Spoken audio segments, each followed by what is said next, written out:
Hi, my name is Neil, and I am a product manager on PNC's digital mobile team. Hi, I'm Jonica, branch manager of PNC Bank, and today we're going to demonstrate to you how easy it is to set up PNC Pay on your Android phone. So many Americans are really concerned about touching anything at this point, and we just want to demonstrate to you that it's very easy to do using your Android phone.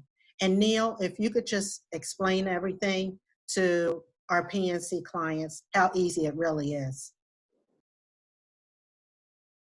To add your card to PNC Pay, you'll first open the PNC mobile app on your mobile device and sign in using your PNC user ID and password. After signing in, you'll tap the menu button and navigate to the card section. From there, you'll tap the Add to PNC Pay button on the specific card you wish to add to PNC Pay. After tapping on the button, you'll read and agree to the terms and conditions, and your card will be added to PNC Pay. Lastly, you'll set PNC Pay as the default mobile wallet on your Android device so that when it's time to check out, your card will be immediately ready for payment. So now that your card is ready for PNC Pay, I'm going to show you how to actually make a payment using PNC Pay. This is an example of a payment terminal, and these tend to look different from merchant to merchant, but when you go to check out, you're going to look for the contactless symbol. Looks like this.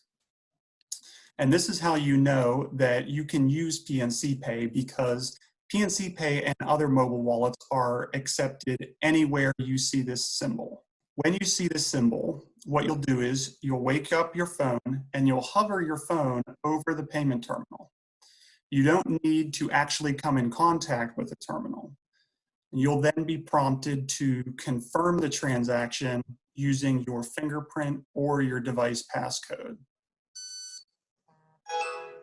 And there you have it. That's how you use PNC Pay, and the process works similarly for all mobile wallets. One simple way to help avoid unnecessary contact while you're shopping.